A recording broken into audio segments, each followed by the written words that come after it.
চোর বাটপার না ধরে শুধু রাজনীতিবিদদের দোষারোপ করা হচ্ছে। এবং সর্বশেষ জানাবো, বৈষম্য বিরোধী ছাত্র আন্দোলন হাসিনার ভুলের রিপিটেশন কিন্তু ভয়ঙ্কর। শুনছিলেন সংবাদ শিরোনাম, এবারে বিস্তারিত। ভারতীয় গণমাধ্যমের দাবি, টেলিগ্রামে সংগঠিত হচ্ছে আওয়ামী লীগ, হাসিনার সঙ্গে কথা বলতে টাকা নিচ্ছেন ওবায়দুল কাদের। আর কদিন পরেই 5ই আগস্ট। এই দিনটিতে সাবেক প্রধানমন্ত্রী শেখ হাসিনার ভারতে পালিয়ে যাওয়ার 1 বছর পূর্ণ হবে। তার দল আওয়ামী লীগ বর্তমানে নানা ধরনের সমস্যায় জর্জরিত হয়ে দলটির ভেতরের কিছু সূত্র জানিয়েছে, যদিও দল নিষিদ্ধ হওয়ার বিষয়টি তাদের কাছে অপ্রত্যাশিত ছিল না। তবে দলের নেতাকর্মীদের টেলিগ্রাম গ্রুপে অর্থ সংগ্রহ এবং যেসব গ্রুপে গোয়েন্দা সংস্থার অনুপ্রবেশ নিয়ে তারা রীতিমতো অবাক। গত 1 বছর ধরে শেখ হাসিনা দলের নেতা ও কর্মীদের যোগাযোগ মূল মাধ্যম হয়ে উঠেছে টেলিগ্রাম। এসব গ্রুপের কোনোটিতে 20 থেকে 30 হাজারের বেশি সদস্য আছেন। প্রতিদিন রাত 9টা থেকে গভীর রাত পর্যন্ত এসব গ্রুপে মিটিং চলে। এতে দলের কেন্দ্রীয় নেতা, বর্তমান ও সাবেক সংসদ সদস্য এবং জেলা উপজেলা পর্যায়ের নেতারা অংশ নেন। তবে আওয়ামী লীগের কিছু সূত্র জানিয়েছে, শেখ হাসিনা এসব আলোচনায় ভার্চুয়ালি যুক্ত হলে কে কথা বলবেন তা নির্ধারণে অর্থ লেনদেন হয়। এই অভিযোগের কেন্দ্রে রয়েছে দলের সাধারণ সম্পাদক ওবায়দুল কাদের। সূত্র বলছে, টেলিগ্রামকে নিজের প্রধান রাজনৈতিক দল মঞ্চ বানিয়ে রেখেছে কাদের। সেখানে জ্বালাময়ী বক্তব্য দিয়ে ঢাকা ঘেরাওয়ের ডাক দিচ্ছেন, কিন্তু তার কথায় কোনো পরিষ্কার পরিকল্পনা বা বাস্তব পদক্ষেপ থাকে না বলে অভিযোগ সূত্রগুলো আরো দাবি করেছে, ওবায়দুল কাদের এখন নিজেই বিভিন্ন টেলিগ্রাম খুলে তার প্রতিদিনের কথা বলার সময় ঠিক করেন। অনেকে এটাকে তার রাজনৈতিক কৌশল না বলে হতাশা হিসেবে ব্যক্ত করেছেন।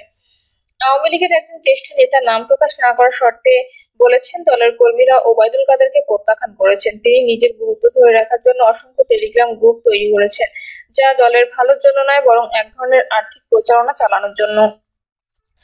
ওই নেতা আরো জানান, শীর্ষ নেতৃত্ব জানতে পেরেছে তিনি টেলিগ্রামের মাধ্যমে হাসিনার সঙ্গে ভার্চুয়াল মিটিং এর ব্যবস্থা করে দলের জ্যেষ্ঠ নেতা, সংসদ সদস্য এবং সাবেক মন্ত্রীদের কাছ থেকে টাকা আদায় করেছেন।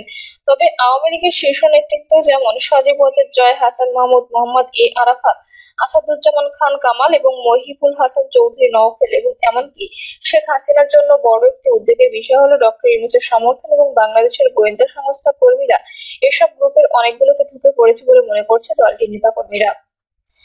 আওয়ামী লীগের সূত্রগুলো বলছে, বিএনপি জামায়াতের কর্মীদের অনুপ্রবেশের সঙ্গে লড়াই করলেও ডক্টর মোহাম্মদ ইউনূসের প্রতি অনুগত গোয়েন্দা সদস্যদের অনুপ্রবেশ এটাই প্রথম। এই অনুপ্রবেশকারীরা নাকি গ্রুপগুলোর কথোপকথন রেকর্ড করে, যা পরে অংশগ্রহণকারীদের চিহ্নিত করে গ্রেপ্তার করতে ব্যবহার করা হয়।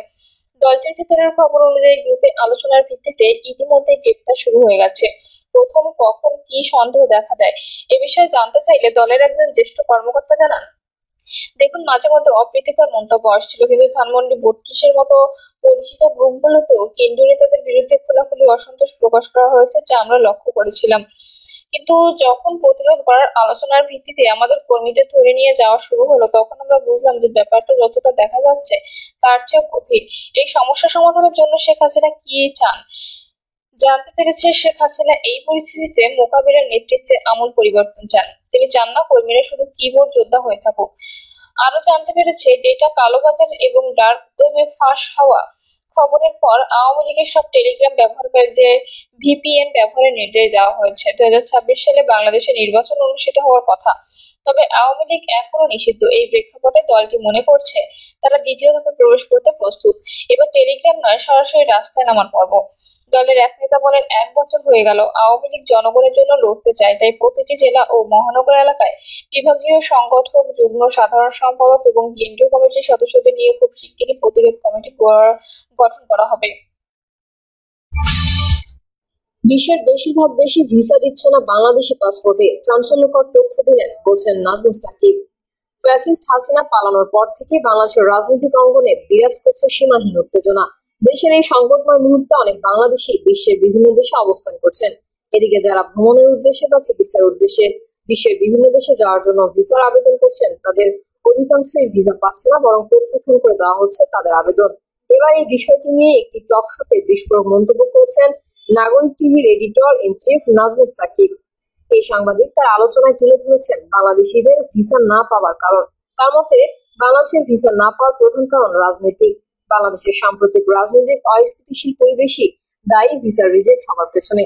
এই সময় তিনি 24-এর গণঅভ্যুত্থানের শহীদ মুগ্ধ ও এর ভাই স্নিগ্ধ ও তার স্ত্রীর ভিসা না পাওয়ার কথাও তুলে ধরেন। আগে একাধিকবার সেই দেশে গিয়েছিল, কিন্তু বর্তমানে আর সেই দেশ তাকে ভিসা দিচ্ছে না। এমন লোকের উদাহরণ টেনে নাজমুল সাকিব বলেন, থাইল্যান্ড, মালয়েশিয়া কিংবা ইউরোপ, আমেরিকার ভিসাও কিন্তু এই মুহূর্তে সোনার হরিণ হয়ে গিয়েছে। এবং চাকরি সূত্রেও পর্যটক হিসেবে একাধিকবার থাইল্যান্ড সফর করেছেন আমার এমন একজন পরিচিত ব্যক্তি। তার পাসপোর্টে রয়েছে ইউরোপ এবং আমেরিকা সহ একাধিক দেশের ভিসা, এবং এই বছর এপ্রিল মাসে আবেদনের পর তার ভিসা প্রত্যাখ্যান করেছে ঢাকার থাই দূতাবাস। তার মতে, বাংলাদেশি পাসপোর্ট থাকলেই এখন আর ভিসা পাওয়া সহজ নয়। তিনি বলেন, বাংলাদেশি পাসপোর্ট থাকলে অনেক দেশের ভিসা যতটা সহজ মনে হয়, বাস্তবে কিন্তু ততটা নয়। এবং মালদোভা ও বাহরাইনের ই ভিসার ক্ষেত্রেও কিন্তু অনেকেই অভিযোগ করেছেন যে বাংলাদেশের পাসপোর্টে এগুলো এখন পাওয়া যাচ্ছে না। আজকালকার মালদোভা, বাহরাইনের ভিসার ক্ষেত্রে সমস্যা হচ্ছে। সৌদি আরবের মতো একটি দেশ, সেখানেও কিন্তু আপনার ওমরা করতে এখন যারা যাচ্ছেন তাদেরকেও কিন্তু অনেক ক্ষেত্রেই জটিলতার মুখোমুখি হতে হচ্ছে। ভিসা রিজেকশনের পেছনের কারণ হিসেবে বাংলাদেশ থেকে বেড়ে চলা অবৈধ অভিবাসন আর বর্তমান রাজনৈতিক পরিস্থিতি থেকে দায়ী করছেন তিনি, এবং বলেন, এর পেছনে বাংলাদেশ থেকে বেড়ে চলা অবৈধ অভিবাসনের হার যেমন দায়ী, যে অবৈধভাবে আপনি অভিবাসন করছেন, আপনি সেই কাগজপত্র দিচ্ছেন, এটা যেমন দায়ী, পাশাপাশি বর্তমান রাজনৈতিক অস্থিরতা এটা সবচেয়ে বড় ভূমিকা রাখছে। সাংবাদিক নাজমুল সাকিবের মতে, বাংলাদেশের বর্তমান অস্থিতিশীল পরিস্থিতিতে বিশ্বের অন্য দেশগুলো ভাবছে বাংলাদেশি এদেশে এলে যদি আর ফিরে না যায়। মূলত এই কারণে তারা ভিসা দিতে ভয় পাচ্ছে। এই সাংবাদিক উদ্ভূত অবস্থা থেকে বের হয়ে আসতে কূটনৈতিক সমাধানের পরামর্শ দিয়েছেন। তার মতে, এজন্য অবশ্যই সরকারকে এগিয়ে আসতে হবে। সাংবাদিক নাজমুল সাকিব সরকারকে উদ্দেশ্য করে বলেন, সরকারকে উপলব্ধি করতে হবে তারা জনগণকে কত বড় একটা জাহান্নামের দিকে ফেলে দিয়েছে, যে আজকাল আমরা বাইরের দেশের ভিসা নিয়ে আমরা বিদেশে চিকিৎসা করতে যাব, ভিসা পাচ্ছি না। জনগণকে আপনি কোন পর্যায়ে নিয়ে গেছেন? রাজনৈতিক অস্থিরতার কারণে মানুষ যে ভিসা পাচ্ছে না, কোনো একটা দেশে যেতে পারছে না, ট্যুরিজম ভিসা বলেন, স্টুডেন্ট ভিসা বলেন, অনির্বাচিত সরকার যদি দীর্ঘমেয়াদে ক্ষমতায় বসে থাকে এবং তারা যদি নির্বাচনের শিডিউল ঘোষণা না করে, তখন কিন্তু এরকমই হবে। আমার কথা হচ্ছে, আপনি জনগণকে এভাবে কষ্টে ফেলে রেখে জাস্ট এনসিপির কয়েকটা বাটপারকে চাঁদাবাজির সুযোগ দেওয়ার জন্য ক্ষমতাটাকে আঁকড়ে ধরে রাখবেন, এই অধিকার আপনাকে কেউ দেয় নাই। এই বলেছিলাম না যে লাখো শহীদের রক্তে কেনা দেশটা কারো বাপের না, দেশটা হাসিনারও বাপের যেমন না, দেশটা এদেরও কারো না। এ সময় নাজমুল সাকিব নির্বাচনের বিষয়ে আরো বলেন, আমি মনে করি যে যত দ্রুত তারা একটা নির্বাচনের শিডিউল ঘোষণা করবে, তত আমাদের মঙ্গল।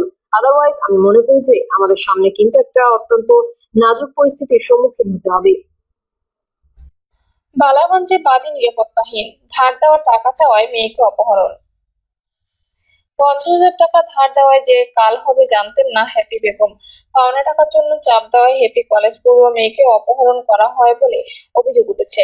মেয়েকে উদ্ধারে তৎপর হলে পরিবারের উপর নেমে আসে নির্যাতন। আদালত আর থানা পুলিশের কাছে ধর্ণা দিয়ে নিঃস্ব হয়ে পড়েছে হ্যাপির পরিবার।